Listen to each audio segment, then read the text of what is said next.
Welcome to the Highlights from Ukraine podcast, your daily audio summary of the latest news reported in the Ukrainian media. We would really appreciate if you could recommend us to your friends and family, as well as share information on social media. My name is Artem, and here is the news. For 207 days, Ukraine defends itself against the forces of the Russian invasion. In his evening video address, President Volodymyr Zelensky said that after important victories Ukraine gained in the Kharkiv region, it may seem that we are entering a period of a certain lull. But this is not the case. This is preparing for further actions because the whole Ukraine must be free, stressed the president. The General Staff of Ukraine informs that the enemy fires at the positions of Ukrainian troops along the entire front line, tries to regroup, introduces reserves, and does not stop conducting aerial reconnaissance, reports Union.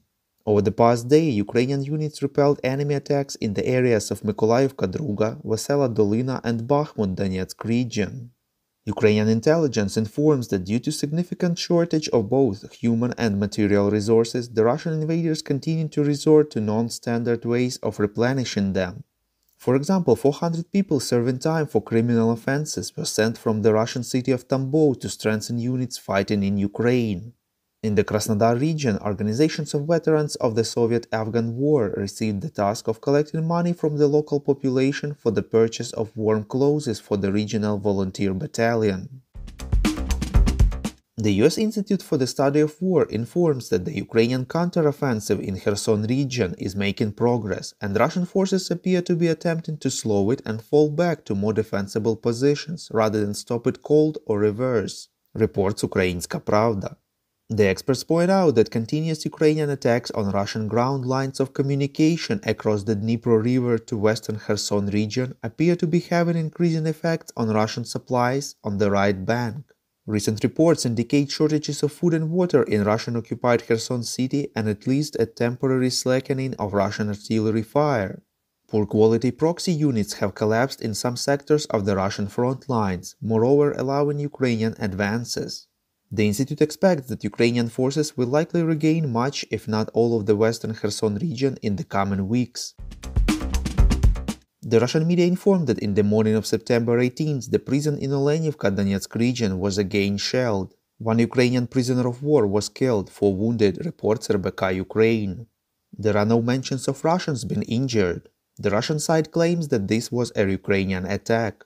This is already a second attack against the facility where Russian forces keep Ukrainian prisoners of war. During the first attack in July, more than 50 Ukrainian prisoners were killed. The Russians claim that it was allegedly struck by the Ukrainian armed forces by an American HIMARS missile. Later it was proven by independent media that it was not the case. Ukraine claimed that Russia used explosion to cover up for killing and torture of prisoners who should be protected against abuse by the Geneva Convention. Russian forces shelled a psychiatric hospital in the Kharkiv region, reports Ukrinform. The attack, which happened when medics tried to evacuate local patients, took lives of at least 4 medical workers and 2 patients were wounded. Prime Minister of Ukraine Denis Shmyhal and Ukraine's First Lady Olena Zelenska are visiting London, reports Ukrainska Pravda. The First Lady is expected to take part in the official ceremonies related to the funeral of the late Queen Elizabeth II, along with other world leaders. The Prime Minister of Ukraine and the First Lady on Sunday honored the Queen, who is resting in Westminster Hall. The Princess of Wales also met with Olena Zelenska on the eve of the Queen's funeral at Buckingham Palace.